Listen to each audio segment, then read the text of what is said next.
એમ તો મોદી સાહેબ ગુજરાતમાં મુખ્યમંત્રી હતા અને બદલાવની રાજનીતિ શરૂ કરી. એમાં આપણા ડેડિયાપાડા આ સ્થળથી કોઈ પણ સમસ્યાનું સમાધાન, નિદાન, ઉપચાર એ એજ્યુકેશન છે. Education is the chief defence of nation. રાષ્ટ્રની મોટામાં મોટી સંપત્તિ આ શિક્ષણ છે. 7મા ધોરણ સુધી ભણ્યા હોય કેટલા આંગળી ઊંચી કરો, હાથ ઊંચો કરો, મને ખબર પડે. આ બહેનો બેઠા છે ને બધા ભાઈઓમાં, વાલીઓની વાત કરું છું. 7મા ધોરણ સુધી ભણ્યા ને એવા કોઈ છે? હાથ ઊંચો કરો તમારામાંથી. છે કોઈ? એક બેનના, બે બેનના હાથ ઊંચા કર્યા. તમે બધા કોંગ્રેસના શાસનમાં ભણ્યા અને આ બધા મારે ભાજપના શાસનમાં ભણ્યા એટલે આ બધા આગળ વધવાના છે. આ કોંગ્રેસના શાસનમાં આપણે હતા અને એમાં તમારે પાછું અહીંયા ડખાવાળું જ ચાલ્યું. આ શાકપારા, ઢેડિયાપારા ને નેત્રંગ ને આ બાજુ તો એમાં પાછો મેળ તો પડ્યો જ ને. કઈ બધાને પાછળ રાખવાનું જ કામ કર્યું, ગુમરાહ કરીને. અહીંયા આદિવાસી નૃત્ય છે શરૂ કર્યું. આદિવાસી નૃત્ય પણ આપણી સંસ્કૃતિ, આપણા સંસ્કાર, આપણી વિરાસત, અસ્મિતા, સ્વાભિમાન એને યાદ રાખવાનું છે, એમાં એને ભૂલવાનું નથી. પણ આ આદિવાસી નૃત્ય છે ને ભાઈ, નિલેશભાઈ કઈ ગયા તમે? આચાર્ય સંઘના આપણે બધું આ નૃત્ય બધું કોંગ્રેસના શાસન વખતનું આ નૃત્ય છે. હવે એમાં બદલાવ લાવવો પડે. આ નૃત્ય કોંગ્રેસના શાસન વખતનું છે. અમારી બાજુ પાછા ગાય કે 4 બંગડી વાળી લાડી લઈ આલું, 4 પૈડે વાળી ગાડી લઈ આલું ગાય પાછા. એ ક્યારે બને? શિક્ષણ સારું મેળવે ત્યારે 4 પૈડે વાળી ગાડી આવે અને 4 બંગડી વાળી લાડી આવે. શિક્ષણ સારું મેળવ્યું તો એટલે પાછા એમાં લાગેલા નહીં રીતે નૃત્યો પાછા ભણજો, ભણવું પડે. અને અહીંયા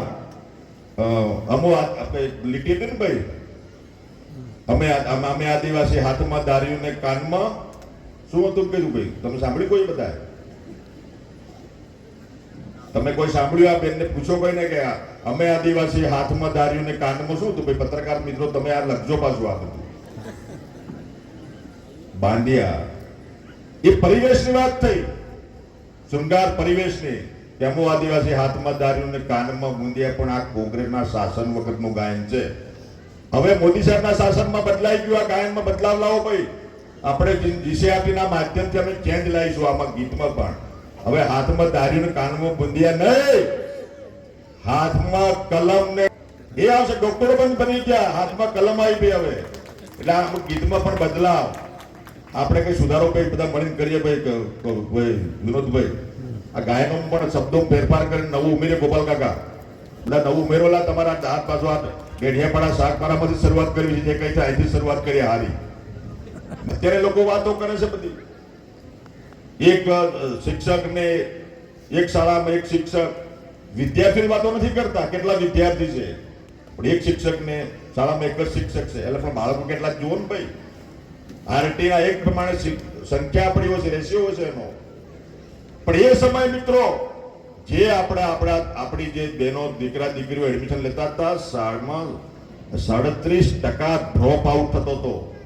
37% જે ભણે એની બહેનોનો તો આગળ નથી, વિશેષ હતો. આ 2002 ની જ વાત છે. એની ચિંતા કરીને એમને એક સામૂહિક આ ચિંતન કરીને મિત્રો કન્યા કેળવણી મહોત્સવ, શાળા પ્રવેશોત્સવનો કાર્યક્રમ શરૂ કર્યો. અને એના ભાગરૂપે ડેડિયાપાડામાં સૌ પ્રથમ 3 દિવસ મોદી સાહેબ મિત્રો રોકાયા હતા. શાળા પ્રવેશોના કાર્યક્રમ માલસમોટ, મોજદા, ડુમખલ, પછી કોકમ, નાની સિંગલોટ, પીપલોટ, તળદક, ખોડીપાડા અને બીજું કયું ગામ છે? ખેડીપાડા. આટલા ગામોમાં 3 દિવસ મોદી સાહેબ રોકાયા છે. એના માટે આપણી દીકરા દીકરીઓને આંગળી પકડીને બાલ મંદિર, આપણા જે આ જ્ઞાનનું મંદિર શાળા સુધી પહોંચાડવાનું કામ આ ભગીરથ કાર્ય દેશના પ્રધાનમંત્રી, તત્કાલીન મુખ્યમંત્રી હતા અને એમને મિત્રો કર્યું. અને એ સમયે જે શાળામાં જે દીકરી અને દીકરાઓને દાખલ કર્યા હતા એમને મિત્રો જે 2002-3ની વાત, જે 3માં દાખલ થયેલા વિદ્યાર્થીઓ પહેલા ધોરણના આ 2023માં જયારે આયા ને મોદી સાહેબ આપણા અહીંયા બોડેલી, તારા દીકરા દીકરીઓને બોલાયા હતા. એમાં 6 છોકરા તો નોકરી લાગી ગયા હતા. આપણે પીપલોદની દીકરી છે કૃષ્ણાબેન નકરિયાભાઈ વસાવા, બેંકમાં નોકરી લાગી ગઈ. બેંકમાં અને કમલેશભાઈ હિરિયાભાઈ આપણે થવાનો લેબ ટેકનિશિયન બની ગયો છોકરો, બીજા 3 શિક્ષકો બની ગયા. આ અમારી મૂડી છે મિત્રો, આની કોઈ વાત ના કરે. અને એ શરૂઆત ડેડિયાપાડાથી થઈ હતી. એવા જે આજે મિત્રો 815 સીટો છે ને મેડિકલની જે અનામત, એ પહેલા જ રાઉન્ડમાં ભરાઈ જાય છે.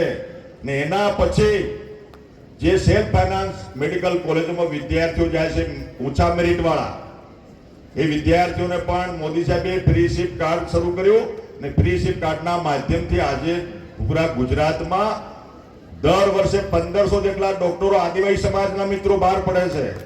એટલે હાથમાં દારીને કાનમાં બિંદિયા દૂર થઈ ગયું. હવે હાથમાં કલમ ને કાનમાં સ્ટેટોસ્કોપ આવી ગયું. આ શરૂઆત થઈ.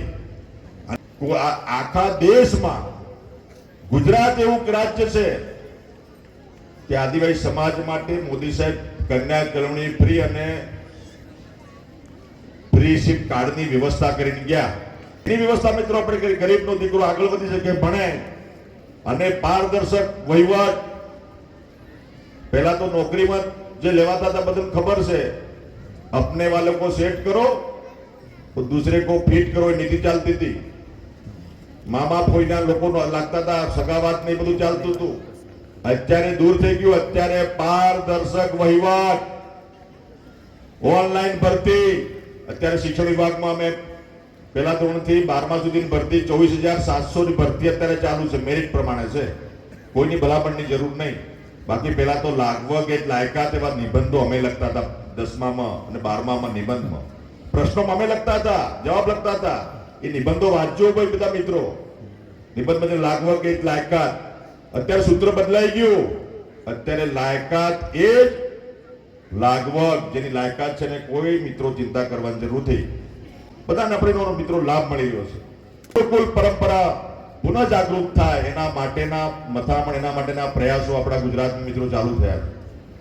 આપણે ગયા વર્ષે ગીતા જયંતિના દિવસે ગીતાને પણ અભ્યાસક્રમમાં માયાબેન અમે ગુજરાતમાં દાખલ કરી દીધું. કોર્ટમાં કેસ થયો કે આ એક ધર્મનું આ શિક્ષણ આપવાનું સરકાર વિચારી રહી છે, કોર્ટે કેસ કાઢી નાખ્યો.